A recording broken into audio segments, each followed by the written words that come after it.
මම කලින් short video එකක් දැම්ම ඔයාලට මේ ගවුම මහලා ඉවර කරලා තියෙන්නේ.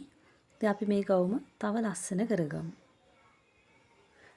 මෙන්න මේ දේවයන් වලින් තමයි. අපි බලමු මේ මල හදන්නේ කොහොමද කියලා.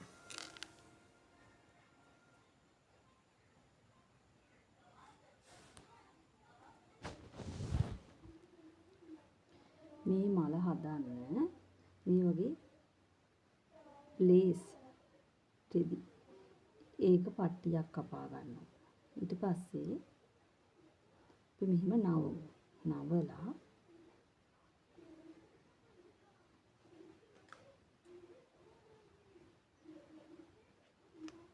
දිග වැඩි නිසා අපි කෑල්ලක් ආයෙත් කැපුවා. ඊට පස්සේ මෙන්න මේ වගේ නැවතත් නවා ගන්න. අපිට මලේ උමනා සයිස් එකට මේ විදියට නවලා කොටු හැදේට නවා ගන්න. ඊට පස්සේ ආයි මෙහිම නවනවා. ඊට පස්සේ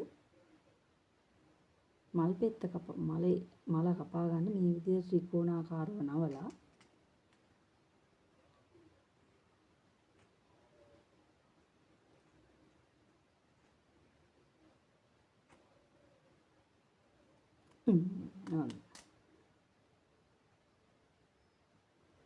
ලස්සන මල් ටිකක්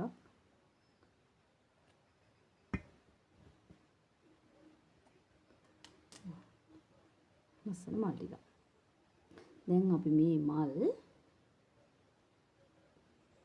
තුනක් මෙන්න මේ විදියට තියා ගන්නවා. තියාගෙන දෙකට නවන්න ඕන. ආයෙත් දෙකට නවන්න ඕන.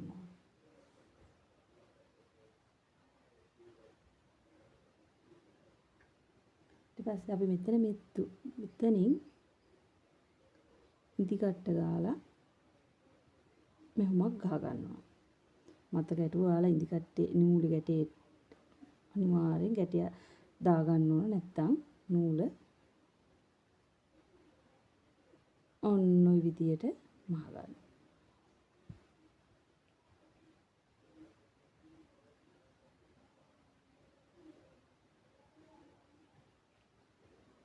මෙන්න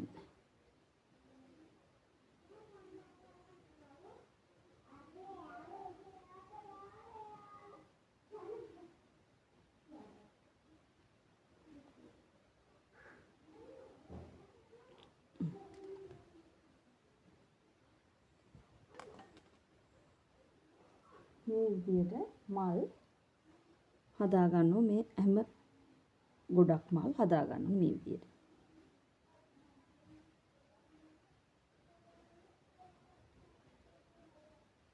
ඔයාලට ඕනම රෙදි කෑල්ලක් මේ විදියට ගන්න පුළුවන්. මෙහෙම ලේස් රෙදි වලින් ගත්තම ලේසි.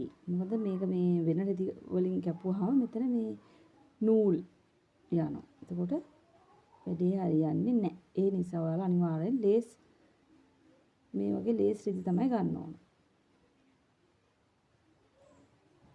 විදිහට මල් ටිකක් කපාගෙන මේ ගවුම හදන්න ගත්ත අනිකුත් මල් වර්ග. එකින් එක මේ විදිහට වටේටම තියන්න ඕන මේ මල් ඔහොම තියලා ඔයාලා මේ පැත්තට මේව කරලා මහ ගන්න. නැත්නම් ඔයාලට රෙදි වලන ගම් එකක් අරගෙන අලව ගන්නත් පුළුවන්.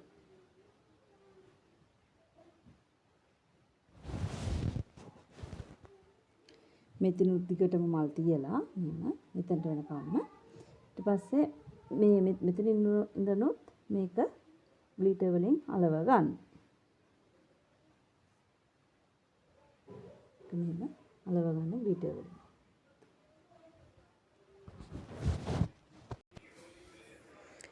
ඔන්න විදියට මල් තියලා මේ විදියට ලස්සනට ගවුම මහලා අවසන් කරගන්න. මේ විදිහට ලස්සනට ගහුම ඔයාලට විලාසිතා ඩෙකරේෂන් එකක් දාගන්න පුළුවන්.